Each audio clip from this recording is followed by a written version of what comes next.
राहुल और मैं साथ में यूपीएससी के लिए पढ़ते थे, हमारा सब्जेक्ट सेम था, तो बहुत पुरानी दोस्ती है और उस ज़माने में हम बहुत अच्छे दोस्त हुआ करते थे, आज भी बहुत अच्छे दोस्त हैं।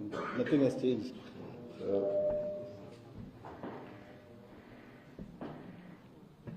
नवंबर 2022 में मेरे ख्याल से चैट जीपीटी आया और किसी ने सोचा नहीं था कि एक ऐसा इनकम्प्लीट अनफिनिश्ड प्रोडक्ट जो है वो दुनिया को कैसे चेंज करेगा। नाउ मैं थोड़ा सा पीछे जाता हूँ। 2014 में मैंने किताब लिखी थी जो 2014 में पब्लिश हुई, उसको लिखा था 2011 के आसपास। उसमें 3 पेजेस एक सीन के हैं जहाँ पर एक AI chatbot, so this is much before AI chatbots came. उसमें 3 पेजेस हैं जहाँ पर एआई चैटबॉट, एक इविल चैटबॉट होता है, वो डिस्कस करता है about the future of the world. तो मेरे एडिटर ने उस समय कहा कि तुम क्या पागल हो, ऐसी कोई चीज़ हो सकती है क्या? आई सेड हो सकती है, क्योंकि that whole communication was generated by, उस समय कुछ प्रिमिटिव चैटबॉट्स थे, तो वो कम्युनिकेशन मैंने चैटबॉट से ही जनरेट किया था। नाउ वी नेवर न्यू कि the world would be taken by surprise by this kind of artificial intelligence. कल मैं न्यूज़ पढ़ रहा था तो एप्पल को बीबीसी ने नोटिस दिया है। किस चीज़ का नोटिस दिया है? कि बीबीसी का एक fake news alert Apple intelligence ने जनरेट किया। Now imagine this bot versus bot कहा जा रहा है कि बीबीसी का एक fake news alert Apple intelligence ने जनरेट किया और बताया कि कोई एक पर्टिकुलर केस में एक पर्सन ने सुसाइड कर दिया, जो बिल्कुल ट्रू नहीं था। So we will come to an understanding कि ये कहाँ जा रहा है, इसके डेंजर्स क्या हैं, इसके फायदे क्या हैं, ये आपको फील्ड को कैसे डिसरप्ट करने वाला है।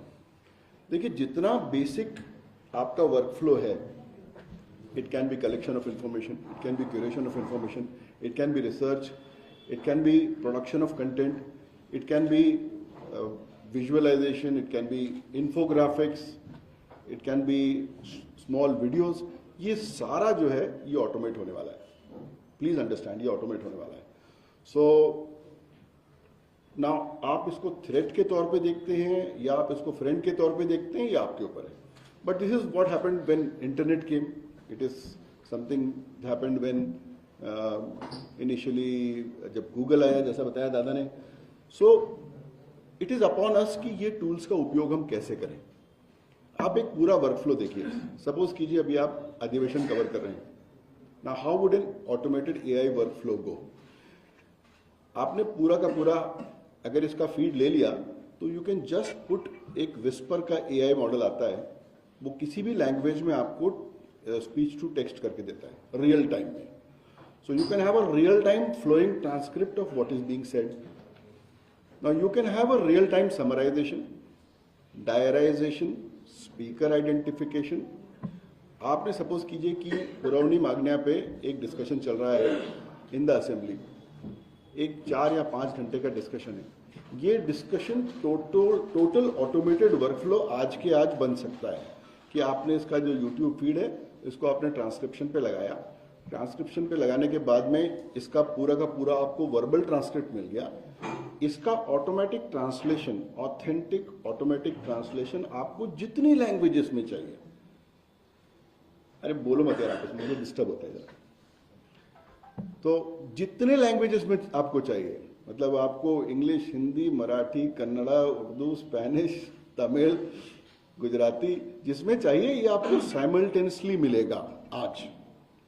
इमेजिन कीजिए, यही करने के लिए हमको DGIPR में कोई चीज़ का, अगर हिंदी वाले कहते हैं अरे आप हमको न्यूज़ नहीं देते हैं, या इंग्लिश वाले कहते हैं, बट हमारी डिफिकल्टी होती है हमको उस लेवल का, उस क्वालिटी का कंटेंट, उस लेवल का ट्रांसलेशन करने में आदमी ढूंढना पड़ता है। वो फिर आदमी ढूंढने के बाद में आप उसको देते हैं, वो उसको प्रोसेस करता है। ये एक रियल डिफिकल्टी है हमारे लिए। बट इस पूरे वर्कफ्लो का प्रोडक्शन आउटपुट बहुत कम होता है कि आपको एक शाम तक एक न्यूज़ स्निपेट मिलता है, उसको आप भेजते हैं, वो कहीं दिया जाता है। बट यहाँ मुझे ज़रूरत नहीं। सो एक्सपेरिमेंटली मैंने एक काम किया, एक एग्जिस्टिंग चैटबॉट पर हमने एक प्रॉम्प्ट दिया कि you are an AI news drafter and we will give you information, और आपने उसका प्रेस नोट बनाना है। ये मेरे DGIPR वाले लोगों से पूछिए आप कि we have started using this AI newsroom now. हम उसको केवल इंफॉर्मेशन भर देते हैं कि ऐसा ऐसा प्रोग्राम हुआ, ये इन्होंने ये कहा, ये इसके मुद्दे थे, वर्बैटिम जो कुछ आप डाल दीजिए, it creates a crisp press note in 3 languages instantly. आपको चाहिए तो आप ट्रायल कर सकते हैं, हमारे लोगों के पास वो बॉट पड़ा हुआ है, and that bot can be enhanced. See, a bot is basically about the kind of command you give to it. अभी उसको बेसिक कमांड दी गई कि इन्फॉर्मेशन समराइज करके उसका एक प्रेस नोट फॉर्मेट बना दीजिए। साथ में it also generates feed for Twitter, for Facebook, for Instagram. So understand कीजिए कि कंटेंट के अंडरस्टैंडिंग में, ट्रांसलेशन में, कंटेंट जनरेशन में, कंटेंट प्रोडक्शन में, सारे वर्कफ्लो में you can use AI. Not only that, if you want कि इसके लिए इमेज प्रोडक्शन, उसको देखिए अलग अलग तरह का एआई होता है। सो एआई जो है ये सिर्फ जनरेटिव एआई नहीं है। एआई का फील्ड 1960 से चल रहा है। AI was basically about maths. तो अलग अलग चीज़ें हैं, right from deep learning to machine learning, बहुत सारी चीज़ें होती रहती हैं इसमें। जैसे जब आप ऊबर पे आप जब टिकट का प्राइसिंग करते हैं, जिसको आप सर्ज प्राइसिंग कहते हैं, कि जब ज़्यादा डिमांड होती है तो कॉस्ट बढ़ जाती है। एयरलाइन पर छुट्टी के समय ये सारा मशीन लर्निंग से होता है। ये भी एक तरह का आर्टिफिशियल इंटेलिजेंस है। या जब आप डीजी यात्रा में जाते हैं तो आपका जो चेहरा पहचान लेता है वो एक फेशियल रिकग्निशन टेक्नोलॉजी है। या लंदन में जिस तरह आप देखते हैं कि लंदन में सारे उनके कैमरे हैं वो फेशियल रिकग्निशन से लंदन सिटी के इक्विप्ड हैं। तो आप जहाँ भी जाते हैं, सेट कि लंदन में एक बार आप निकलते हैं तो एक average man is photograph 66 times, right. Now this is kind of height of surveillance. Thankfully हमारे यहाँ इंडिया में अभी तक इस तरह की कोई चीज़ें नहीं है कि एक कंटिन्यूस आपका फेशियल रिकग्निशन होते रहे। And this is a larger debate which society should have, whether what kind of technologies we need, and ये टेक्नोलॉजीज का क्या इम्प्लीकेशन है सारी चीज़ों पे, चाहे वो हमारे अपने अधिकार हों एज सिटीजन या गवर्नमेंट की ज़रूरतें हों। क्योंकि आप देखिए, आप एक बस में हैं और अगर आपका पिक पॉकेट किसी ने जेब काट लिया ना, एवरीबडी इज अ सस्पेक्ट ना, आपको पता नहीं किसने। तो लॉ इन्फोर्समेंट को तो सबको वेरीफाई करना पड़ेगा, तो इसके लिए ऑटोमेटेड सिस्टम्स की जरूरत पड़ेगी। हाउएवर, अब ये सिस्टम्स जब आपके जर्नलिज्म में आते हैं तो कई चीज़ों में काम आते हैं। जैसे स्पोर्ट्स का कवरेज हो गया या फाइनेंशियल मार्केट्स का कवरेज हो गया, जहां पर रैपिड इंफॉर्मेशन बहुत वॉल्यूम्स में आ रहा है। सपोज कीजिए किसी ने अपने क्वार्टरली रिजल्ट्स अनाउंस किए, उसमें टन्स ऑफ डेटा है। वो टन्स ऑफ डेटा को सिफ्ट करके, खासकर जो फाइनेंशियल जर्नलिस्ट हैं उनके लिए इट इज़ इंपॉर्टेंट कि आप टाइम पे क्या ब्रेक करते हैं। In the time of breaking news, where अब उल्टा हो गया कि सोशल न्यूज मीडिया से आप ब्रेकिंग न्यूज़ उठा रहे हैं। Most of the news, even news outlets, are breaking news on social media. Now, if you go into details, you would find that right from Bloomberg to AFP to BBC, सारे लोग पीछे they have started using AI. Positives हैं, negatives हैं, दोनों चीज़ों के। एक बार ये पाया गया कि some news outlet was producing news using AI और उसमें काफ़ी factual errors थे, which is a problem called hallucination. We'll come to that. मैं आपको क्वेश्चन अलाउ करूंगा, you can ask me anything on this and then we can discuss कि इसके problems क्या है। कि एआई जो है उसको ट्रुथ वैल्यू नहीं है, उसको आप कुछ भी कह देंगे, उसको आप कह देंगे दिस इज ईयर 2027, आप मुझे बताइए क्या चल रहा है, तो it will start telling you, because it doesn't have a truth function. It only adheres to the command given.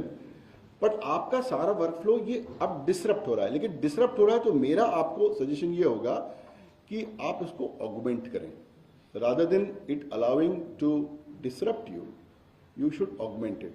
So my daughter is a graphic designer. So artist सारे जो होते हैं ना, they hate AI because it is trying to replace them. So I told her that AI will not take your job, somebody using AI will take your job, right? So now before somebody using AI will take your job, you are the experts, you take AI, right? Nobody can take your job. So if you just start using AI, it is going to be greatly beneficial for you. For example, आपको content monitoring की जरूरत पड़ती है। जैसे rapid मैंने बताया कि suppose Vidhan Parishad में, विधानसभा में एक लंबा 5 घंटे का डिस्कशन चल रहा है, जहां बहुत सारे फैक्ट्स एंड फिगर्स और इलेक्टोरल इश्यूज डिस्कस हो रहे हैं। ना आपके पास इतना समय नहीं कि आप इसको रियल टाइम में समझें और इस पर कंटेंट बनाएं, but AI can do that for you. It can do deep research, it can take into account vast amounts of data. Fact checking हो सकती है, जैसे इनकन्सिस्टेंसीज कोई चीज़ में अगर हो, वो आपको इमीडिएटली निकल सकती हैं। और देखिए एआई के पास में ना एक रियल टाइम में रेफरेंशियल डेटा बहुत है। जैसे अगले बार आपके पास कोई शुजा खान आएगा और बोलेगा मैं ईवीएम हैक करता हूं, तो यही बताएगा कि अरे यार ये पिछले 5 बार से यही कर रहा है, हर बार फेल होता है. So you as journalists, it will be also helpful for you to do fact checking in real time. So आप अगर स्पेशलाइज अपने पास में ये कॉर्पस बना लें अपने इंफॉर्मेशन का, so then you can use this information. और बहुत सारे तरीके हैं इसको ऑफलाइन भी यूज करने का. अगर आप कॉन्फिडेंशियल स्टोरी पे वर्क कर रहे हैं, इन्वेस्टिगेटिव जर्नलिस्ट के लिए बहुत सारे टूल्स हैं जो आपको हेल्प करेंगे. So there are offline AI tools जहाँ पर नथिंग गोज, कोई चीज़ बाहर नहीं जाएगी, कोई चीज़ नेट पे नहीं जाएगी, but you can use it confidential. जैसे there have been large investigations like Panama Papers. मेरे कुछ फ्रेंड्स भी उसको इन्वेस्टिगेट कर रहे थे. उन्होंने मुझे बाद में बताया कि कितना ह्यूज एफर्ट था, where journalist across the world were collaborating, they were looking at serious financial data. कई चीज़ें होती है आपका सब्जेक्ट नहीं होता, but as journalist you know आप लोग you are master of all crafts. कि एक दिन आप हेल्थ के बारे में देख रहे हैं, दूसरे दिन आप फाइनेंस के बारे में, ठीक है, आपके अंदर भी जो स्पेशलाइजेशन है वहाँ भी आप अलग अलग चीज़ों में you are like a specialist of many things. Now AI can aid you to become a super specialist. So what you can do is कि इसको आप दुश्मन ना समझें. दूसरी बात, लोगों को लगता है ये लैंग्वेज में नहीं बनाएगा, but look at the current bots. आज हमारे यहाँ पर हम DGIPR में यूज़ कर रहे हैं और हमको बहुत अच्छा एक बेसिक न्यूज़ कट मिल जाता है, मराठी में भी मिल जाता है. थोड़े बहुत एरर्स होते हैं, उसको हम फिजिकली करेक्ट कर लेते हैं. तो what we have started to do is we have started to do AI augmented journalism. तो हम AI को मित्र बना रहे हैं. ये नया जानवर आया है, इसको पाल के यूज़ करना. देखिए ह्यूमैनिटी ने यही किया कि कोई जानवर पाल के उसको यूज़ करना शुरू कर दिया. तो ये एक ऐसा नया जानवर है जिसको आपको you will have to tame this. This is fire.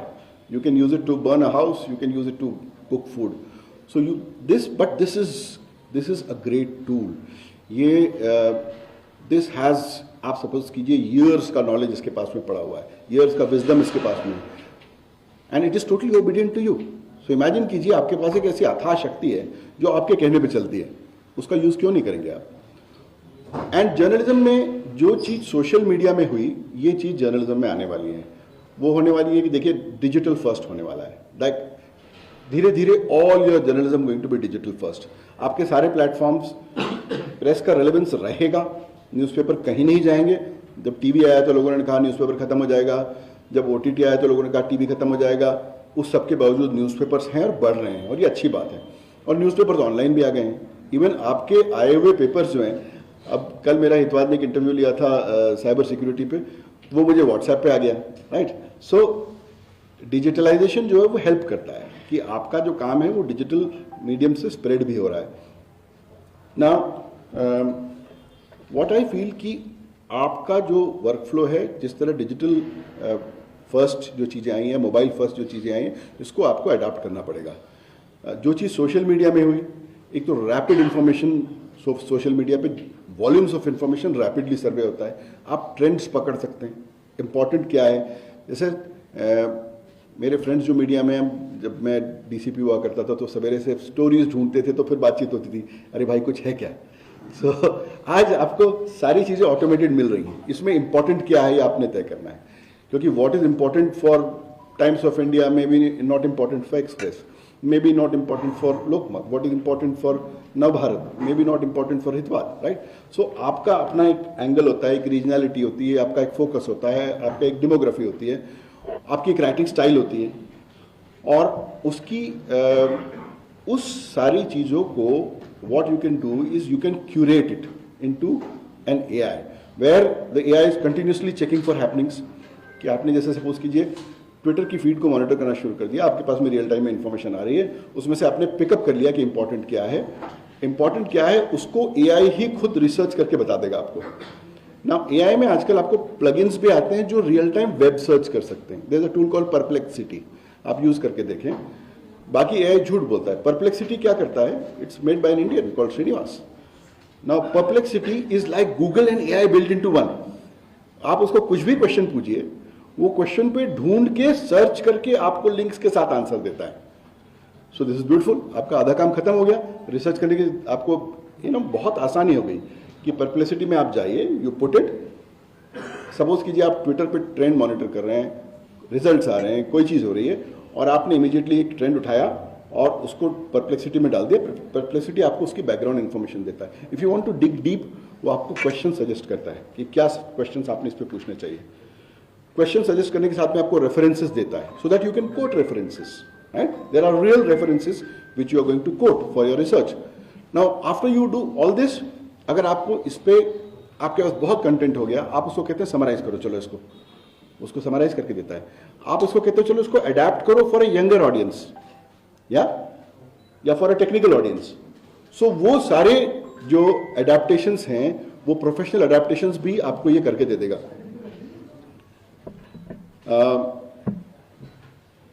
Now content personalisation is something which will happen. So जो अच्छे जर्नलिस्ट हैं वो जानते हैं कंटेंट कैसे पर्सनलाइज करना, एंड एआई आपको हेल्प कर सकता है to personalise content. Since you are going digital, so वही न्यूज़ आपके अलग अलग डेमोग्राफी के लिए आपको पर्सनलाइज करने में एआई का बहुत ज़्यादा यूज होगा। Then you can get a real time sentiment and real time performance कि आपका न्यूज़ कैसा परफॉर्म कर रहा है। यू नो, सपोज कोई चीज़ आपकी, जो आपका एक न्यूज़ आर्टिकल है, वो शेयर हो रहा है, वायरल हो रहा है, उस पर क्या रिएक्शन आ रहे हैं, उस रिएक्शन का सेंटिमेंट क्या है। आप देखिए यूट्यूब पे भी कोई चीज़ लाइव चलती है, उसके नीचे कमेंट्स आते हैं। चलो बहुत सारे तो बॉट्स होते हैं जो आजकल अलग अलग सारे लोगों की आईटी आर्मीज हो गई हैं सब लोगों की, और वो बैठ के बनाते रहते हैं। लेकिन इसके अलावा अगर आप देखें तो एक सेंटिमेंट ओवरऑल समझ में आता है कि क्या कहा गया है, इस पे क्या सेंटिमेंट है। So you can get a real time feedback.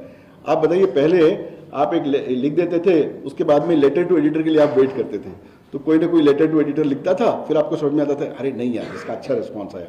आज रियल टाइम है, आपका आर्टिकल जैसे आया उस पर आपको रियल टाइम रिस्पॉन्स मिलना शुरू हो गया। You have a feedback on that. Then if you want to do a second piece on that, if you want to clarify something, if you want to correct something, वो आप सारी चीज़ें उस पर कर सकते हैं। Somebody may need more resources on that, आप अपने बैकग्राउंड रिसर्च में से आप उसको लिंक्स दे सकते हैं। सो यू नो, ये इंफॉर्मेशन का प्रोसेसिंग का फ्लो टोटली चेंज हो गया, एंड ये जर्नलिज्म में आ रहा है और आएगा। जैसे आप देखते हैं सोशल मीडिया में क्या हो रहा है, सोशल मीडिया में कंटेंट एडेप्टेशन बहुत ही रियल टाइम है, and we are in the time of real time news. आप चाहे कुछ कह लें, भले ही आप यू आर इनटू न्यूज़पेपर, लेकिन आपके डिजिटल वर्जन्स आ गए हैं सब जगह पर आपके। सो कई बार मुझे लोग कहते हैं कि आप कल नहीं आ पाएगा, डिजिटल पे डाल दूं क्या अभी। सो देखिए, news is becoming very real time, and there is a great advantage here where you can process news. आप कितना भी वास्ट अमाउंट ऑफ न्यूज़ ले सकते हैं, उसको प्रोसेस कर सकते हैं, उसको रिसर्च कर सकते हैं, उसकी फैक्ट चेकिंग कर सकते हैं, उसका कंटेंट का प्रोडक्शन अलग अलग तरीके से कर सकते हैं, उसको पर्सनलाइज कर सकते हैं, उसको अलग अलग फॉर्मेट्स के लिए अडाप्ट कर सकते हैं, डिजिटल के लिए, लॉन्ग फॉर्म के लिए, शॉर्ट फॉर्म के लिए, लैंग्वेजेस आप उसके ये कर सकते हैं अलग अलग, उसको लेके मल्टीमीडिया कंटेंट बना सकते हैं। एक चीज़ which I would request my journalist friend to pick up is data journalism. ये डेटा जर्नलिज्म एक एडवांस्ड फील्ड है which is combining data and journalism. So ये आप देखें तो एक बड़ा अच्छा एग्जांपल आई थिंक टाइम ने किया था ड्यूरिंग कोविड, जब उन्होंने एक एनिमेशन दिया था, how Covid spread from patient zero. So उन्होंने उसका पूरा विजुअलाइजेशन दिया है, एंड दैट विजुअलाइजेशन उन्होंने डेटा उठाया पूरा, उसको मैप पे डाला और उसका एक रनिंग एनिमेशन बनाया, and it's a beautiful animation.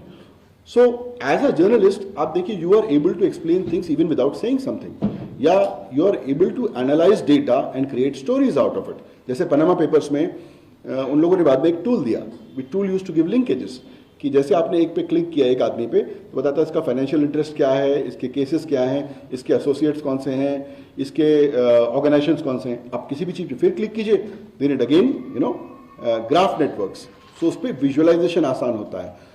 See, as a journalist, your job is to interpret truth for the people. कि and social media में और आप में फ़र्क ये है कि आप एक बहुत ईमानदारी से आप लोगों की सेवा करते हैं, दैट आप ट्रुथ को लोगों तक लेके जाते हैं। And Indian journalism has done a wonderful job, right from हमारे इंडिपेंडेंस के स्ट्रगल से लेके आज तक जर्नलिस्ट ने बहुत बड़ा काम किया है।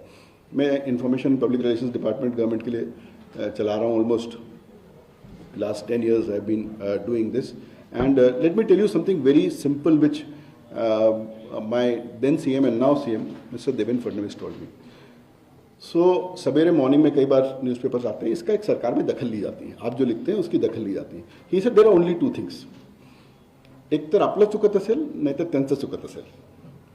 आपलं चुकत असेल तर आपला सुधार करावा, त्यांचं चुकत असेल तर त्यांना सांगावा. And he set up a nice pipeline for this which we call response. तो हमारे यहाँ पर एक इंटरनल ये डिपार्टमेंट है, आपका लिखा हुआ हर लाइन पढ़ा जाता है. तो फिजिकली हमारे यहाँ लोग बैठ के सवेरे पढ़ते हैं, पढ़ने के बाद में it is sent to departmental secretaries. उसमें अगर कोई फैक्चुअल एरर है, कोई गलती है, कोई मिसरिप्रेजेंटेशन है, कोई कन्फ्यूजन है, तो उसके बारे में the department responds and then we send it. Request यही है उसको छाप दिया करिए, क्योंकि जितने एंथुजियाज्म से आप लोग छापते हैं, see the press council also says and journalistic integrity के principles also say that it should be printed in the same size and same place where हमारा जो रिस्पॉन्स है वो आपने छापना चाहिए. अगर आपको लगता है कोई चीज़ गलत है और हमारा उसके बारे में कोई से है तो आपने छापना लाजमी है और वो ज़रूरी है. मुझे लगता है वो आपकी इंटीग्रिटी का एक भाग है और मैं आपको रिमाइंड करना चाहूँगा इस बारे में. लेकिन वैसा होता नहीं है. सेकेंड थिंग इज़ कि अगर हमारी गलती है या हमारी कोई डेफिशिएंसी आपने पॉइंट की है, we are thankful to you. क्योंकि कई बार क्या होता है, ब्लाइंड स्पॉट्स होते हैं. कई बार इतनी बड़ी यंत्रणा होती है, यंत्रणा में कहीं ना कहीं इनएफिशिएंसीज होती हैं, इंटरप्रिटेशन की गड़बड़ होती है, कई लोगों के इंटेंट ठीक नहीं होते हैं, कोई रिसोर्सेज की कमी होती है, प्रायोरिटाइजेशन प्रॉपर नहीं होता है. लेकिन आई एम रियली थैंकफुल कि आप उस चीज़ को हमारे नज़र में ला के देते हैं. So as government we analyse that, we understand that, we take very positive feedback and we take it very positively. And specially with this chief minister, let me tell you that he takes press, whatever press writes, very seriously as a feedback on the quality of service that you are delivering. So this works as a tool for of administration for us. आप जो देते हैं, we are really thankful. हमको पता लगता है कई बार कि कहीं हेल्थ डिपार्टमेंट में कहीं कोई कमी है या कहीं लॉ एंड ऑर्डर में कोई इशू है, इसका फीडबैक जाता है, उस पर करेक्टिव एक्शन लिया जाता है. तो thank you so much for all of that. Coming back to AI, मुझे लगता है कि कहीं आपको कुछ पढ़ने की जरूरत नहीं. आजकल YouTube पे सारे कोर्सेज मिलते हैं, तो go to YouTube, find out these courses, अपने पसंद के 4-5 टूल्स चुन लीजिए, start using them. There is nothing difficult. आप वो टूल्स को यूज करके देखो, छोटी छोटी चीजें करके देखो. आप देखो अलग अलग टूल्स आते हैं, ट्रांसलेशन का टूल यूज करके देखिए, या कई बार ना लोकल लैंग्वेजेस में चीजें होती हैं जिसकी आपको सेंस बनाने की जरूरत होती है, right. So something must have come in local language. या किसी ने कोई सपोज कीजिए बहुत इंपॉर्टेंट एक फेसबुक पोस्ट डाल दिया जो लोकल लैंग्वेज में है, but you are an English journalist, how do you make news out of that. So this you can establish a simple workflow for that. या suppose कीजिए YouTube पे कोई चीज आई है, यूट्यूब पे कोई चीज आई, किसी ने कोई वीडियो डाल दिया, कोई लीक कर दिया, कोई स्टिंग हुआ, something like that. Now you want to make news out of that, you can simply use tools which, आप यूट्यूब का लिंक डाल दीजिए, उसको आपको पूरा ट्रांसक्रिप्शन दे देगा, उसको आप चाहिए तो हाईलाइट कर दीजिए, समराइज कर दीजिए, and then as a journalist then you can apply your brain. So see what it is doing is कि जो ग्रंट वर्क है ना आपका, जो फिजिकल वर्क, जो खोदने वाला वर्क है, जो लेबर रिडंडेंट वर्क है, ये चला जाएगा. ये सब जगह होगा, ये चाहे लॉ में होगा. आप देखिए लॉ में, मेरे बहुत सारे फ्रेंड्स लॉयर्स भी हैं, सो लॉ में ये चीज़ होगी जहाँ पर आपका बहुत सारा वर्क जो होगा, आप सपोज कीजिए सिविल लिटिगेशन में जाते हैं, वहाँ 500-500 पन्ने की 3 चीज़ें आती हैं, बड़ी बड़ी प्लीडिंग्स आती हैं, ये सारा इमीडिएटली समराइज हो सकता है, पढ़ा जा सकता है, उसमें के पॉइंट्स निकाले जा सकते हैं, कंटेंशंस निकाले जा सकते हैं, लीगल रेफरेंसेस चेक किए जा सकते हैं, उसके काउंटर पॉइंट्स तैयार किए जा सकते हैं और प्लीडिंग बनाई जा सकती है, all in real time. Similarly आप जर्नलिज्म के बारे में सोचिए कि कोई स्टोरी है, कोई हिस्टोरिकल कॉन्टेक्स्ट है, कोई कुछ है, आपको स्टडी करना है, आपको इमीडिएटली बहुत ही हाई क्वालिटी मटेरियल इस पे उपलब्ध होगा. सो फॉर्मेट, फॉर्म, कोई चीज़ बची नहीं. कोई पिक्चर आपको मिलता है, आप उसको AI पे डाल दीजिए, AI उसको पढ़ लेगा. It can read all the text inside a photograph and help you. So it is a great tool for you to help. And see ultimately we are humans and we have to ride this horse. So learn to ride this horse. इसको आप friend बनाएं, इसको आप tool बनाएं और उसको आप use करें, and go ahead of the times. And you know, as AI augmented journalist, you would be able to bring truth in a much better fashion to people and continue with the great service that you are doing to humanity. Questions कुछ भी हो तो आप पूछिए, anything that you want. Depend करता है, नए जो मॉडल्स आ रहे हैं, रोज नए मॉडल्स आ रहे हैं, सो ट्रांसलेशन एक्यूरेसी बढ़ती जा रही है. सो इसके ट्रांसलेशन एक्यूरेसी के पैरामीटर्स होते हैं। तो जो नए मॉडल्स आ रहे हैं वो ट्रांसलेशन एक्यूरेसी पैरामीटर्स पे बहुत अच्छे हैं। और अगर ट्रांसलेशन अच्छा नहीं है ना, तो आप बॉट को आप कहिए कि give me a better translation, या कहिए सोप्या मराठीत सांगा। सो आप उससे मल्टीपल ट्राइज जब करेंगे तो वो आपको ट्रांसलेशन आएगा। दूसरी बात क्या होता है कि अगर सपोज कीजिए कि एक 10,000 वर्ड का टेक्स्ट है और आपको अगले 15 मिनट में कुछ करना है, अगर आपको ट्रांसलेट करके देता है वो, तो बेसिक मटेरियल आपको मिल जाता है to work on in your language. Then उसमें जो भी करेक्शन है वो आप कर सकते हैं। हाउएवर मैं एक चीज़ आपसे कहूँगा कॉशियस रहने के लिए कि एआई में एक टेंडेंसी होती है विच इज कॉल्ड हेलुसिनेशन, कि वो अपने मन से कुछ कहना शुरू कर देता है। So you have to be very careful as journalist, जिसको आप मैन इन द लूप कहते हैं, कि एआई के ऊपर में you will definitely need to have somebody as you know a human who is going to check. जैसे हमने बॉट बनाया, तो ये सारे बॉट्स एआई न्यूज रूम का एक बॉट बनाया, बट आप जो भी ये एआई देखते हैं ना, चैट जीपीटी और ये, इनका नॉलेज लिमिटेड होता है टू अ पर्टिकुलर डेट, अक्टूबर 2021 या ऐसा लिमिटेड होता है। तो आप जब उसमें बोलते हैं न्यूज़ बना दे, आप अगर ध्यान से नहीं पढ़ें तो उसमें पोस्ट का सीएम का डीसीएम, डीसीएम का सीएम, ये एआई जो है वो कर सकता है। So you have to be very careful, you have to curate, you have to cross check. So you should definitely have translation services के लिए आपको बहुत फायदा होगा, बट आपने क्रॉस चेक करना जरूरी है। सर फोटो के मामले में ट्रांसलेशन मीडिया है, but the problem is of perspective. For perspective, the guy where ask that what to translate to, perspective कहाँ से आया? You have actually come to a very, very important question, which is about ethics and bias in large language models. So ये जो सारा information आता है, it comes from something called large language model. मैं एक मिनट में theory पे जाता हूँ large language models की.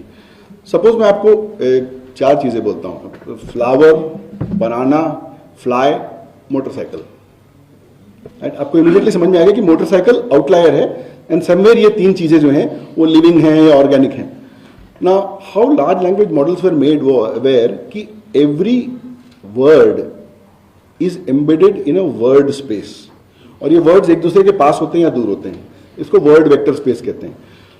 तो जब आप सारे वर्ड्स का वेक्टर स्पेस जमा कर लेते हैं, जैसे आपने ग्लास ले लिया, तो glass can be glass, glass can be glass, glass can be anything, glass can be volcanic glass, तो उसके सारे मीनिंग्स जो हैं वो कनेक्ट हो जाते हैं। सो इससे क्लस्टर्स बनते हैं, और अल्टीमेटली जो जीपीटी है, जनरेटिव प्री ट्रेन्ड ट्रांसफॉर्मर, इससे और बाकी एआई में फर्क क्या है, ये जेनरेटिव है। तो ये क्या करता है, it is just smart auto complete. तो आप कहते हैं ग्लास इज, अगर आपने उसको कॉन्टेक्स्ट दे दिया तो बोलेगा half full, right. Otherwise physics का ये होगा तो बोलेगा is transparent, right. So context जब आप उसको देते हैं तो ये क्या करता है कि वो अपने नियरेस्ट नोड्स को टच करना शुरू करता है। बहुत सिंपल सी चीज है कि उसने सारा वर्ल्ड की चीजें जमा की और उसके रिलेशंस बना लिए आपस में ना। उसको ट्रूथ वैल्यू नहीं है, वो केवल एक कर्व कंप्लीट करता है। And in this case wherever you ask something to AI, you have to be very careful of something called hallucination. एक पैरामीटर होता है which is called temperature. So आप if you have AI models which can be configured, if you set the temperature low, it is factual. At 0 temperature, it's going to give you facts and nothing else. At 1 temperature, it's going to, be nicely fanciful about things. But where you need creativity, then you need high temperature. When you need facts, you have to reduce the temperature. Also, there is great bias in AI models, because ultimately आप देखें तो all of this is just Reddit and Wikipedia, इन ये 2-4 internet की चीजें हैं, इसको सारा जमा करके इन्होंने ये मॉडल्स बनाए हैं। उन मॉडल्स को हमारे लैंग्वेज, हमारे नुआंसेस के बारे में, हमारे कल्चरल सेंसिटिविटी, हमारे कल्चरल कॉन्टेक्स्ट के बारे में कुछ नहीं पता। That is why today there is a problem of bias in large language models. जैसे आप उसको आप कहें कि tell me a religious joke, तो वो आपको अलग अलग तरीके के रिस्पॉन्सेस देगा। Now there is something called alignment which has been done. शुरुआत में लार्ज लैंग्वेज मॉडल्स ने लोगों को ड्रग्स बनाने की रेसिपी देना शुरू किया, ये बिकॉज इट इज, आप जो पूछेंगे वो बताएगा। सो एक अलाइनमेंट की प्रोसेस शुरू हुई, जहां पर लोग बैठते थे फिजिकली और उसके रिस्पॉन्सेस को क्यूरेट करते थे कि किस चीज का उत्तर नहीं देना है। तो इससे अलाइंड मॉडल्स बने। और there is an AI called Anthropic जो क्लॉड करके मॉडल्स बनाते हैं, which are one of the best models today, CLAUD, Claude. Claude goes on something called constitutional principles. You are right. Similarly, the way constitutions are, तो world over जो democratic constitutions हैं ये बड़े similar हैं, चाहे वो ह्यूमन राइट्स की बात हो, चाहे वो राइट टू स्पीच की बात हो, राइट टू प्रॉपर्टी की बात हो, सारे वर्ल्ड में कॉन्स्टिट्यूशंस सिमिलर हैं. तो एंथ्रोपिक ने जो बनाया वो उसमें कॉन्स्टिट्यूशनल प्रिंसिपल्स डाले कि the AI should adhere to constitutional principles, and that is why आप एंथ्रोपिक से बात करो तो वो आपको कॉन्स्टिट्यूशनल प्रिंसिपल्स में जवाब देता है. However it has been observe कि जितना आप अलाइनमेंट करते हो मॉडल्स का, they become dumber. So it acts like censorship, that if you ask it to say no to something, it starts saying no to many things in a very protective manner. This gave rise to something called uncensored models.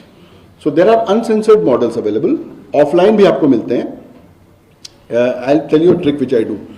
So मेरे पास में there's an AI chatbot aggregator जिसपे सारे bots हैं, मतलब Indian bot भी है, Chinese bot भी है. तो मुझे कई वेस्टर्न बॉट को इन्फॉर्मेशन नहीं देता है, तो मैं जाके चाइनीज बॉट से पूछता हूँ. तो Chinese bot Qwen, QWEN, Qwen gives you information. But Qwen को आप पूछो what happened on Tiananmen Square, वो चुप हो जाता है, आंसर ही नहीं करता उसके बारे में, because it has been program not to answer anything on Tiananmen Square. So you see that there is great bias. एक one of the professors he demonstrated, he said कि my name is John and her name is Anna, and हमने क्या professions choose करना चाहिए between doctor and nursing. तो male के लिए doctor choose करता है, फीमेल के लिए नर्स चूज करता है, right. So there are inherent biases in AI which you have to be very mindful of, and that is our job as human specialist. So that as a curator of information, just use it as a tool, use it as a word processor, use it as a research assistant with limitations. Once it comes to you, be aware that there are these limitations. And generally a way is to play bot against bot.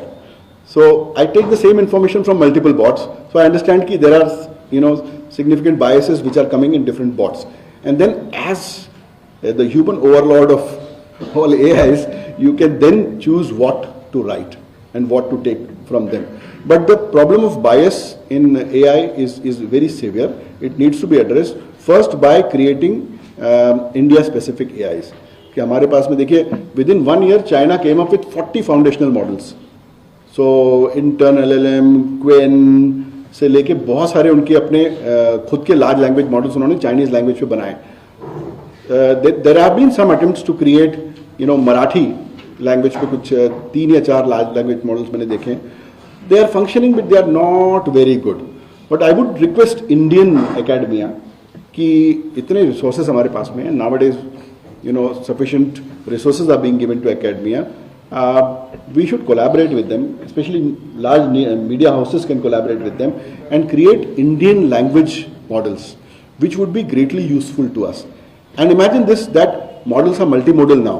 उसको picture डाल दिया या आप voice में बात कर रहे हैं, it is same for it, उसको कोई फर्क नहीं पड़ता. So tomorrow, जो एक इंग्लिश और लिटरेसी के कारण हमारे लोगों को बहुत बड़ा बैरियर था. You had a huge barrier because if you don't know English you used to feel कि I can't access this, I don't understand this, this is not for me. Like आप फॉरेन कंट्री जाते हो, you go to Japan, उनके सारे boards उनके language में and you find yourself lost. Same thing we have done to our citizen. हमने सब कुछ अंग्रेजी में कर दिया, चाहे वो सुप्रीम कोर्ट की लैंग्वेज हो से लेके सब कुछ है हमने अंग्रेजी में कर दिया. We have created a huge barrier which came from a colonised mind. उस कॉलोनाइज्ड माइंड ने हमको अपने ही देश में एक सेकेंडरी बना दिया और it prevented access to so many people. We can solve this by creating local language large language models. ये हमने बना दिया तो डायरेक्ट इंटरेक्शन हो जाएगा. Why can't a farmer have deep conversations with an AI about weather and about cropping patterns, because ये information otherwise English में available है, मराठी में या उसकी लोकल लैंग्वेज में, अरेनी में, कोंकणी में या तमिल में अवेलेबल नहीं है. So this is a great thing which will happen now, is the accessibility of information is going to increase, but bias needs to be taken care of. Yeah. Hello sir, I'm Ankita Deshkar, fact checker from Region Express. I have 3 particular questions. Yeah, please. So first one is digital literacy in tier 1, tier 2, tier 3 cities, where digital literacy is at a lower rate, especially in case of journalists as well. how do you suggest newsrooms to go ahead with prompt engineering and making AI tools available? And why should we talk about AI tools available for whom? for journalists? And why should we talk about ChatGPT, Claude, and Perplexity, and not about Otter AI, Notebook, Scribble, which would be useful? Those are wrappers. Those are not original technologies. They are using APIs from behind. Yes. So the ultimate API is this thing. You can basically create any product out of an API. So if you have a large language model available as a service, then you can use it for anything. You can create a translator, you can create an image maker, you can create a video maker, depending on the model and your requirements. So Otter जो है ये सारी चीजें जो हैं, ultimately they are using an API from behind. The original technology remains GPT, Generative Pre-trained Transformers.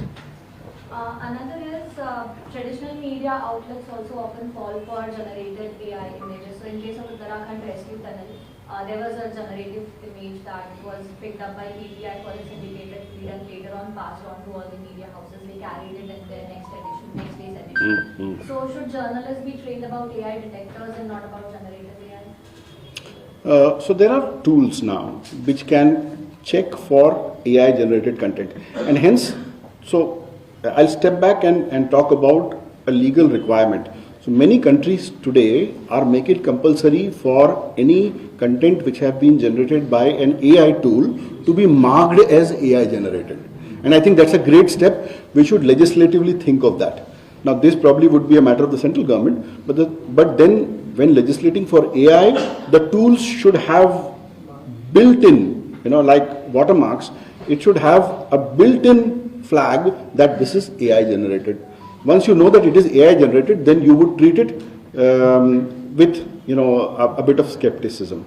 However, there are these tools, the very tools which are used to generate, let's say quote unquote fake content, can be used to detect it. So there are similar tools which can be used to detect it. It's a huge problem in banking sector where synthetic identities are coming up. So KYC, know your customer, becomes difficult because synthetic identities are formed. I can generate 10 photos of me and then say, okay, make me look 20 years younger, and can make me look 20 years younger, and then I can use those photographs, or I can on this table I can show many other people to be sitting, which would look like a very real image. However, there are tools which can help you to. So as fact checker, you may use these tools. These tools are available. Now you are saying something. So one No, Yeah. I said we are already using that AI in my newspaper or digital. Yeah, you need to. Here, we say it is AI created. But word of a caution, as AI, so these are very specific tools which are used to create. They are getting better day by day, and detection is going to be more and more and more difficult. So you will have to somewhere come to a legislative solution where you make it compulsory for the tool maker to flag it as AI generated. Advertisers are also doing it. Pardon? Advertisers are also doing it. Yeah, they're doing it. Sir, in Maharashtra, is also planning to build certain training programs for media professionals, especially in upskilling AI in news. Can be done. If you want, we'll do it. It's a good suggestion. We'll take it up. So you can consider it as done. We'll do that. Sir मेरा सवाल ये है कि media ने हमेशा technology को accept किया है, लेकिन आज से कुछ समय पहले जब टेलीफोन हुआ करता था तो एक मीडिया पर्सन को 1000 टेलीफोन नंबर याद होते थे। हम वो नंबर हमको याद होते थे, हम तुरंत उनको ये करते। आज जब मोबाइल आ गया हमको नंबर याद नहीं है, कई बार तो पूछना पड़ता है वो नहीं किया वो यार वो हम पद पे है। तो ये जो फर्क पड़ा है, क्या एआई को हम यूज करेंगे, वो भले सबऑर्डिनेट है, वो भले असिस्ट कर रहा है, लेकिन इसका इफेक्ट मेरी बुद्धिमत्ता पर इस चीज का तो नहीं होगा कि मैं मेरे टैलेंट को थोड़ा मैं कम कर रहा हूँ, मतलब मैं डिपेंडेंट हो रहा हूँ। मीडिया पर्सन कभी डिपेंडेंट नहीं रहा है किसी के ऊपर, वो अपने आप को एनरिच करता है, अपने आप को इस तरह से टैलेंटेड करता है कि वो अपने बूते ही सब करता था। अब वो किसी एक को असिस्टेंट करके पीए करके अगर इस तरह से लेकर चलेगा एआई को, तो क्या ये उसके टैलेंट को इफेक्ट नहीं करेगा? मेरा मानना है एज जर्नलिस्ट आपके वेरियस फंक्शंस हैं। सो मे बी सबसे पहले ये होगा कि to understand large volumes of information, right, understand the implications of that information, then to analyze it, and then to write something. AI is just a slave. It can assist you. So आपको जहाँ भी use it for those particular things. जहाँ आपको large volumes चाहिए, understand करने हैं, आपको कोई technical matter है उसको simplify कर, I'll give you a technique. आपको कोई भी complex subject जो है ना, वो आप क्वेश्चन पूछिए AI को, उसने आपको सपोज बहुत टेक्निकल आंसर दे दिया, आप उसको बोलिए ELI, explain like I am, ये इतना सिर्फ डालिए, ELI 15, explain like I am 15, तो वो आपको 15 साल के बच्चे को जो अंडरस्टैंडिंग होगी उसके लिए समझा देगा. आप उसको कहिए ELI 5, तो वो आपको 5 साल के बच्चे की तरफ पूरी चीज वही चीज समराइज करके समझाएगा. आप उसको बोलिए कि ELI PhD, तो वो आपको PhD लेवल का रिस्पॉन्स देगा. Now rather than being making you dumber, it's actually making you smarter by doing all the basic work. जो वॉल्यूम था, जो बहुत मेहनत वाला काम था, जो बिल्कुल फिजिकल लेबर था, वो आपका कम हो जाएगा, and then you can put yourselves to higher level functions. As a human, as a journalist, as a mentor of the society, you have higher level functions. So you will be free for the higher level functions. Then you can look at everything, and आप उसके बाद में अपना दिमाग लगा सकते हैं. And you can use this AI slave to generate whatever information it wants from you. And then you can apply yourself and create much better product. तो मुझे ये लगता है. सर ट्रूथ व्हॅल्यू, माझं नाव गौरव मानकर आहे. खूप उपयुक्त माहिती तुम्ही दिली त्याबद्दल तुमचे सर्वप्रथम धन्यवाद. आणि ही सर्व माहिती एका सेशनमध्ये शक्य नाही आहे, यासाठी भरपूर टूल्स आहेत, त्याला प्रॉम्प्ट पण चांगल्या पद्धतीने द्यावं लागतं. तर खास करून पत्रकारांसाठी आणि सोशल मीडियाचा वापर, We will create a course. त्यासाठी I've told you, we'll create a course. We'll create, so I'll ask Rapatwar to create courses. We'll create podcast कर देंगे, आपको चाहिए तो we'll create good courses. आपको मटेरियल भी दे देंगे. If you want more technical material to study on that, we'll create a good course on this. Same goes for Everybody. your team also. Yeah. Because they are Absolutely. they are not adopting the I understand. innovation. They are शुरू कर दिया है. हम ही नहीं किया है. भाई course हम ही ले रहे हैं. जी. म्हणजे ह्या कोर्समध्ये टूल्स आहेत जे इझिली वापरू शकतात, संपादक पत्रकार त्याची जर माहिती मिळू शकते. We will give you background material जे तुम्हाला पाहिजे. We will create this bunch तुम्हाला तयार करून देऊन टाकू. WhatsApp करू. Yes. Sir truth value, evidence और विश्वसनीयता, ये फोटोग्राफी में फ्यूचर में जुड़े रहेंगे सर? बहुत मुश्किल बात है ये. मतलब it is very difficult now to discriminate between AI generated content. तो ये एक ट्रुथ जो है it should not be a casualty. तो आपने बहुत फंडामेंटल बात कही है कि मैं बायस पे गया था, लेकिन जहाँ पर टोटली फेक चीज़ आ रही है, आप एक टोटली फेक वीडियो जनरेट कर सकते हैं. आप देखिए, जिसको वेपनाइजेशन ऑफ इंफॉर्मेशन आप कहते हैं, ये वॉरफेयर में यूज होता है. जैसे जब यूक्रेन युद्ध शुरू हुआ तो जेलेंस्की की पूरी एक क्लिप आ गई जहां बोल रहा है मैं सरेंडर कर रहा हूं. खासकर क्राइम में बहुत ज़्यादा यूज हो रहा है. जैसे साइबर क्रिमिनल्स जो हैं, वो एक पर्टिकुलर केस में उन्होंने फेक सुप्रीम कोर्ट की प्रोसीडिंग दिखा डाली, और एक बेचारा कॉर्पोरेट CEO था, उसको सुप्रीम कोर्ट की प्रोसीडिंग ऑनलाइन दिखा डाली, उसको डिजिटली अरेस्ट करके उसे तकरीबन 6.5-7 करोड़ एक दिन में वसूल लिए. तो truth should not be a casualty, and I think that is the job of journalist, कि you have been the guardians of truth for so long, and I believe that you will continue to be guardians of truth. क्या एक इधर हाँ. So, you mentioned that we should use AI more as it has many uses, obviously. But if the journalists are depending on AI more, won't it reduce the trust that the audience or the people have on us? Not at all. The audience itself is also smart, because the audience is already using AI. So if you don't up your game, somebody else will. Yeah. ये political parties के लोग हैं, नेता लोग हैं, वो समय समय पर अलग अलग राष्ट्रीय पक्षों पर आरोप प्रत्यारोप करते हैं. जैसा जॉर्ज सोरोस है और सोनिया गांधी का है, या राहुल गांधी है, वो बाहर विदेश में गए, चीन के साथ. चलिए पर्टिकुलर्स नहीं लेते हुए. हाँ.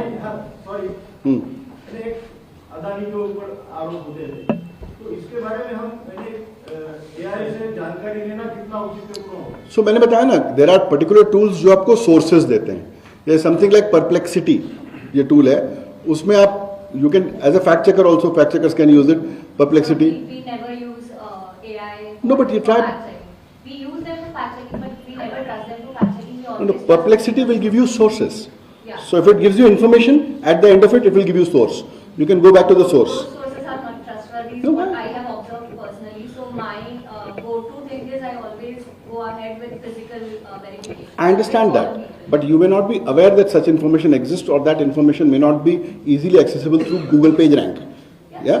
So what we do is we just identify the claims made in a particular statement or a comment. I understand fact checking. Into Now, fact checking is a fairly controversial subject, and let's not go into fact checkers and the type of facts they check, and why only particular kind of facts are checked and not particular kind of facts are checked, or who funds fact checking organizations for what purpose. Let's not go into that. While fact checking is essential, I believe that fact checking should not be weaponized, and I believe that fact checking is being weaponized. Right? And if you want, I can have a longer discussion with you and prove to you how fact checking is getting weaponized. So who will fact check the fact checkers? So you can use any tools as long as you are checking facts. Yeah. क्या था question आपका? So you can use, but don't use generic AI tools because they are going to hallucinate. क्योंकि बहुत बार क्या होता है कि हमें सोर्स मिलता ही नहीं है, उससे जानकारी तो source में अपने को तुरंत लिखना पड़ता है कुछ ना आप जो Bing का co-pilot है ना, वो यूज कीजिए. It is also giving you sources. It is giving you answers. It's giving you sources also. Perplexity is also giving you. There are some new tools which are giving you right responses with the sources. Any two last questions?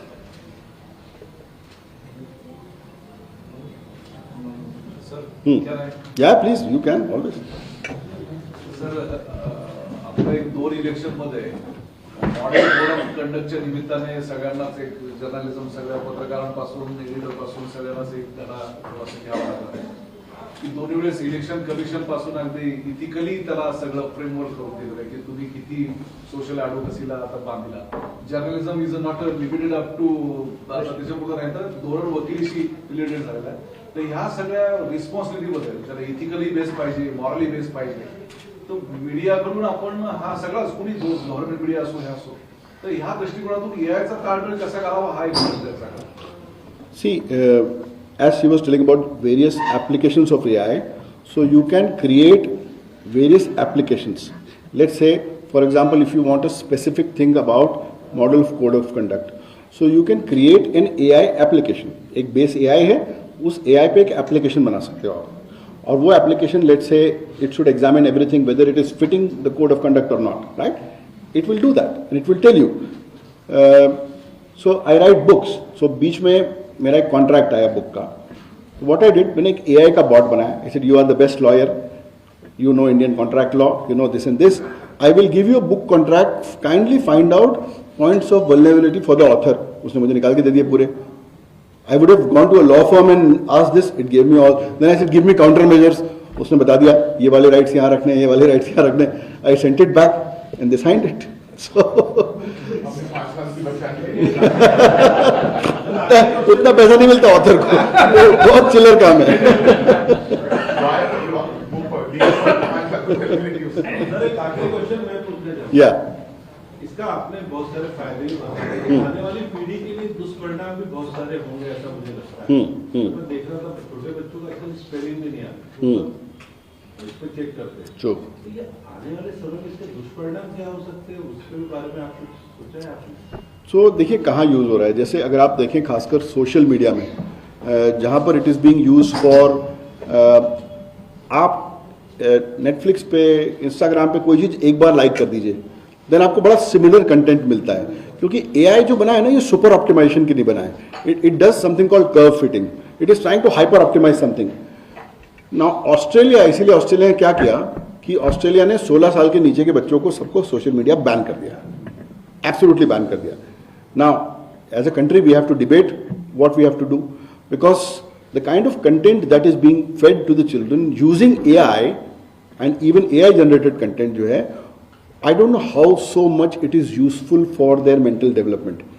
आप एक बच्चा देखते हैं आज, what it is doing is, what he or she is doing is कि वो बच्चा एक स्क्रीन के सामने बैठा हुआ है 7 घंटे 8 घंटे.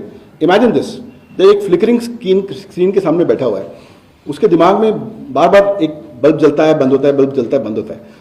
जब वो फोन रख देता है और आप उसको पूछते हो खाना खाएगा, it is he comes through a crash. It's like a dopamine crash. वो कहता है नहीं मेरा मूड नहीं है, मेरी इच्छा नहीं है. Half of the time that child is depressed. Now ये दुष्परिणाम है एआई का definitely, where AI is being engineered to give you content which is very interesting. आप देखते होंगे, आप एक रील देखने जाते हैं 15 मिनट बाद आपको लगता है यार इतना टाइम वेस्ट हो गया, आपने पता नहीं दुनिया भर के उसमें सांप बिच्छू देख डाले, क्या देख डाले. तो what I feel is that somewhere we will as a society need to discuss ethics of AI. Ethics of AI में explainability होना चाहिए कि how did you, it's a black box, you don't know how it is processed, even engineers don't know. Deep learning नाम की चीज़ आई है, nobody knows how it is solving, what it is doing. So explainability AI की बहुत ज़रूरी है. अलग अलग जगह AI के कायदे आए हैं. We will require an AI framework. हमारे यहाँ AI पे legislation फ्यूचर में आएगा और आना चाहिए, जहाँ पर एक्सप्लेनेबिलिटी ह्यूमन इन द लूप, कि जहाँ कोई क्रिटिकल डिसीजन हो वो ऑटोमेटेड ना हो. सपोज जॉब के बारे में कोई डिसीजन हो, सपोज लॉ एनफोर्समेंट के बारे में कोई डिसीजन हो, कोई लीगल इशू हो, इस पे ऑटोमेटेड डिसीजन मेकिंग नहीं होनी चाहिए. कि suppose I am selecting beneficiaries for a particular scheme, ये ऑटोमेटेड होने के बावजूद a human should be there to cross check it. So explainability, transparency, human in the loop and accountability, ये सारे प्रिंसिपल्स जो हैं वो एआई लेजिस्लेशन के लिए यूज़ होना चाहिए. और जब ये यूज़ होंगे उसके पहले हमने इसको आत्मसात करना चाहिए. First of all B very careful, develop AI literacy for everybody. Understand that जितना कंटेंट ह्यूमैनिटी ने अपने 5000 के राइटिंग के इतिहास में लिखा है, उस पूरे कंटेंट से ज़्यादा कंटेंट ये मशीनें कंटेंट अब 2 दिन में क्रिएट कर रही हैं. Imagine this, what ever. इसके पहले ह्यूमैनिटी ने जो कुछ लिखा है, हर शब्द लिखा गया, किसी ने लिखा था, आज पता नहीं है ये ऐसी फेंक रहा है.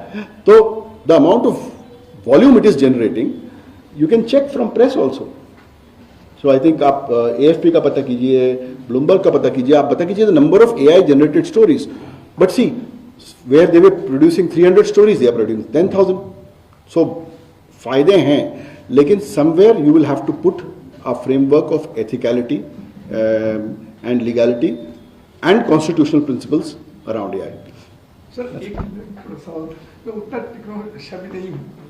ये मुझे लग रहा है कि जैसे मैं तभी बात करूँ कोई महाराष्ट्र टाइम्स में कोई लोकमत में है कि हम कोई एक इशू के ऊपर रिसर्च बेस्ड स्टोरी कर रहे हैं और AI का यूज हम उसमें कर रहे हैं, तो सबकी स्टोरी एक मोनोटोनस जैसा नहीं होगा. नहीं, बिल्कुल नहीं होगा, बिल्कुल नहीं होगा.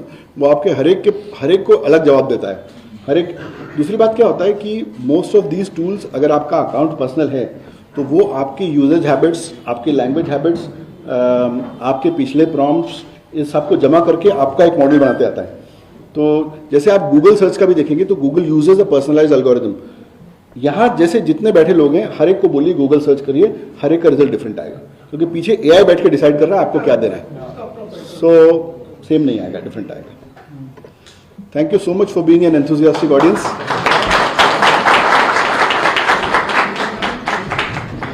सर धन्यवाद.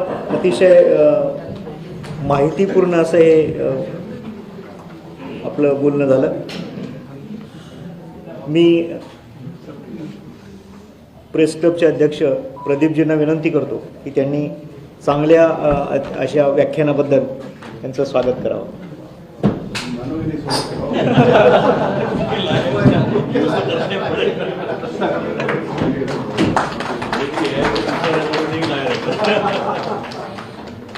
आमचे संचालक किशोर गांगुडे साहेब यांना मी विनंती करतो की श्री राहुल पांडेजी यांचं स्वागत करावं.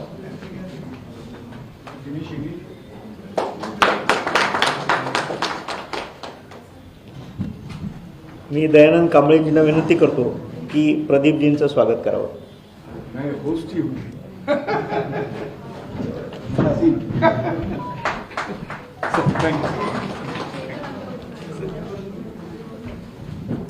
मी विनंती करतो श्री राहुलजींना की आपण अध्यक्षीय भाषण करावं.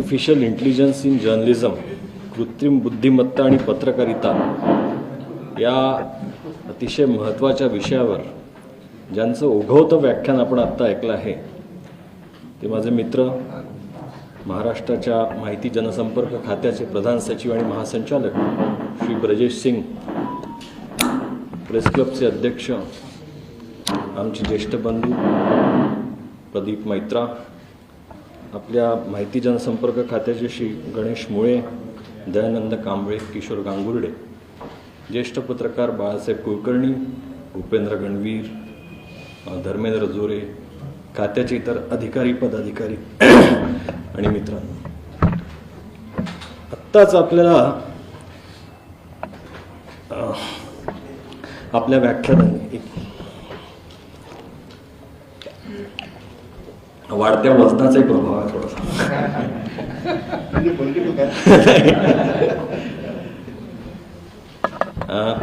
आत्ताच आपल्याला ब्रजेशजींनी जे सांगितलं, you must learn to ride this horse and tame this wild animal.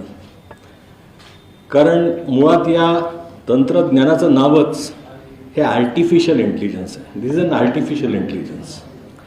त्याच्यामुळे तुमची मुळात असलेली बुद्धिमत्ता, गुणग्राहकता आणि त्यातून तुम्हाला तुमच्या सत्सद विवेक बुद्धीने करावयाचा जो त्याच्यातला डिफरन्सिएशन आहे हे जोपर्यंत राहणार नाही. आत्ता जे प्रश्नोत्तरं झाली त्यात जवळजवळ प्रत्येकाने हेच विचारलं की inherent bias, deep fake, misinformation, manipulative opinions त्यामुळे होणारे.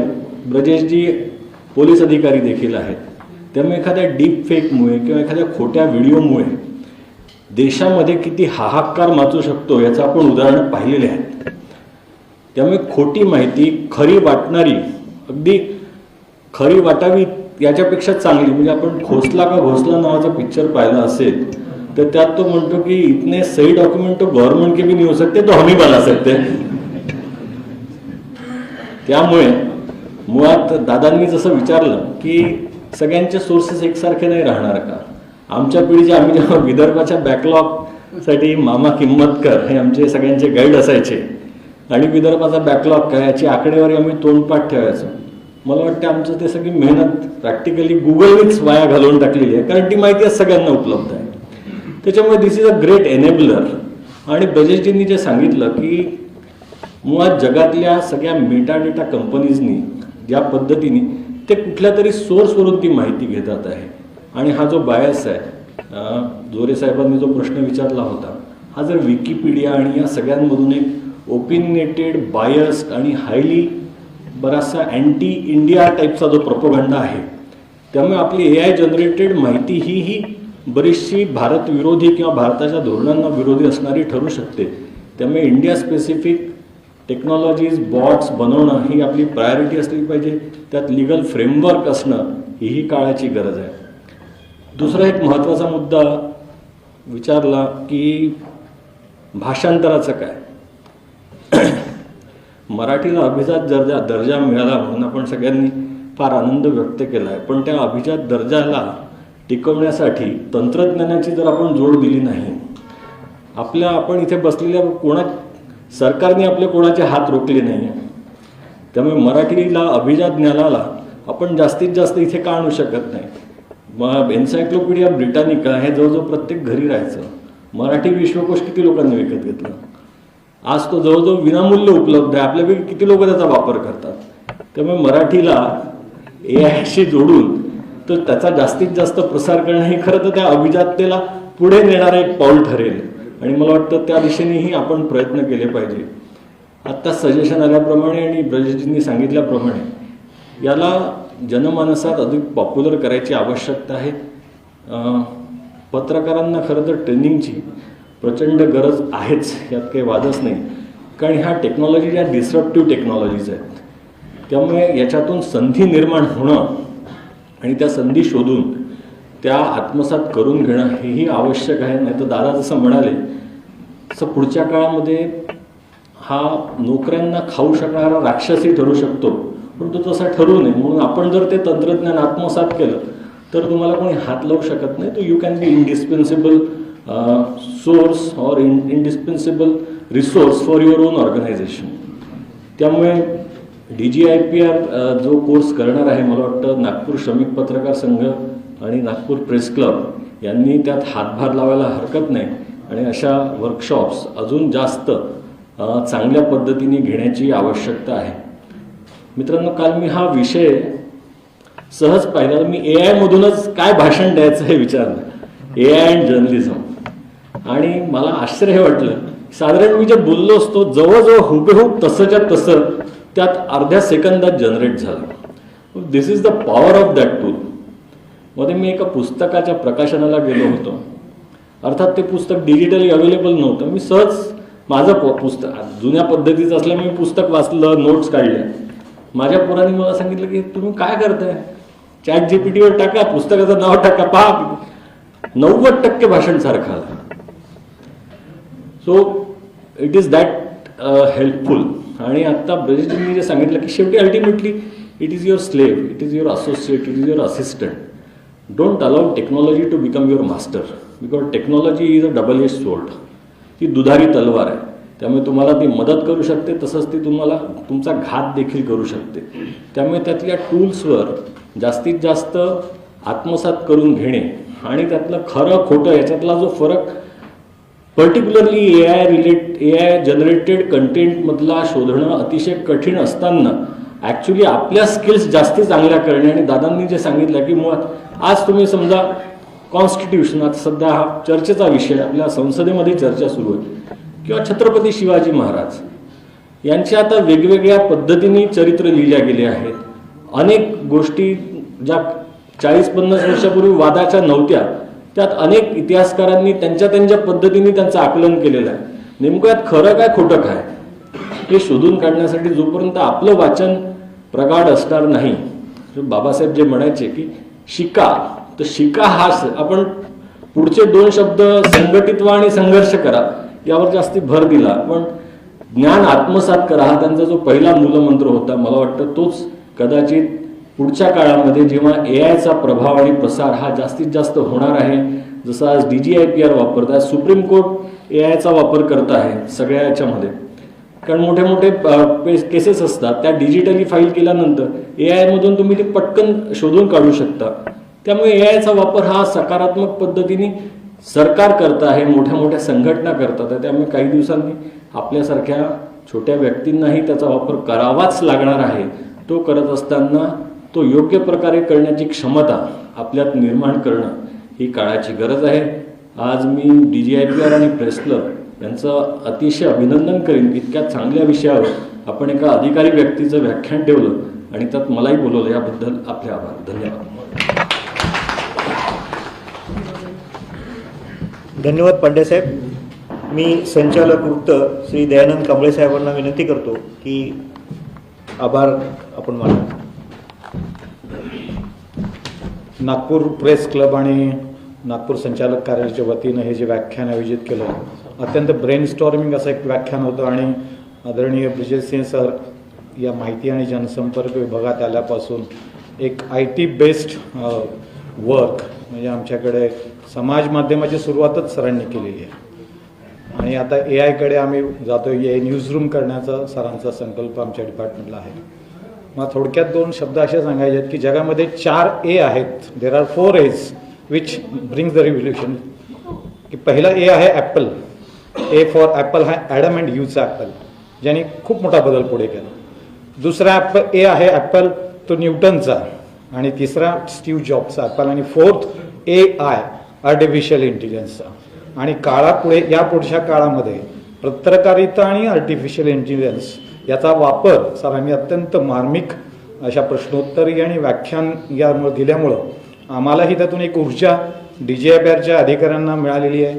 आणि आम्ही पुढचं प्लॅन असा करतो की AI बेस्ड न्यूजरूम DGIPRमध्ये मुख्यालयात असेल आणि सगळ्या अधिकाऱ्यांना या विषयाशी अधिक जवळीक कसं आणता येईल सरांच्या मार्गदर्शनाखाली अशा पद्धतीने नियोजन करण्यात येत आहे. आणि सरांचं आज व्याख्यान अत्यंत ब्रेनस्टॉर्मिंग सेशन होतं. आणि अत्यंत महाराष्ट्रामधल्या अनेक विद्यापीठामध्ये अनेक पत्रकारांनी, आता मी ऑनलाईन बघत होतो की अनेक जण त्याच्यावर ऑनलाईन व्याख्यान विद्यापीठामध्ये मोठ्या स्क्रीनवर 2-3 विद्यापीठ हे पाहत होते. हजारो लोक हे व्याख्यान बाहेर ऐकत होते.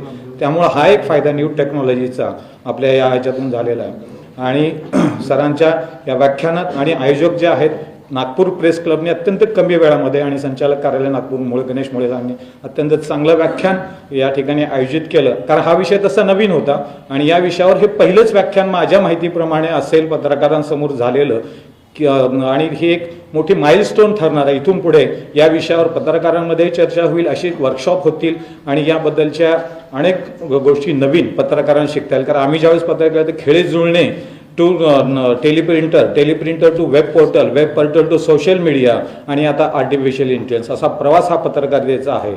तर अशा ह्याच्यात आज उद्या जेव्हा पत्रकारिता नवीन पिढी जेव्हा येईल तेव्हा ती AI बेस्ड हे काम करेल आणि सरांनी अत्यंत याचे धोके याच्याबद्दल सगळ्या गोष्टी आपल्याला हे सांगितलेल्या आहेत. मी या कार्यक्रमाचे आयोजक तसेच या कार्यक्रमाचे अध्यक्ष माहिती आयुक्त श्री राहुल पांडेजी यांचे मनपूर्वक आभार मानतो. त्यांनी अत्यंत चांगल्या भाषेमध्ये सोप्या भाषेमध्ये आपल्याला मार्गदर्शन केलेलं आहे. या कारण नागपूर प्रेस क्लबच्या प्रदीप मैत्रा यांचंही मनपूर्वक मी आभार करतो आणि तसेच आपण सर्व पत्रकार वरिष्ठ पत्रकार या कार्यक्रमाला आवर्जून उपस्थित राहिलात त्याबद्दल आपण सर्वांचं मी मनपूर्वक आभार करतो. धन्यवाद. पत्रकार संघातर्फे अभिवादन करायचे ब्रजेश सिंग साहेबांचं, पत्रकार महाराष्ट्र राज्य पत्रकार संघातर्फे ब्रजेश सिंग सरांचं कुठलं महाराष्ट्र राज्य पत्रकार संघ मुंबई महाराष्ट्र राज्य पत्रकार संघ मुंबईच्या वतीने महासंचालक महोदयांचं स्वागत.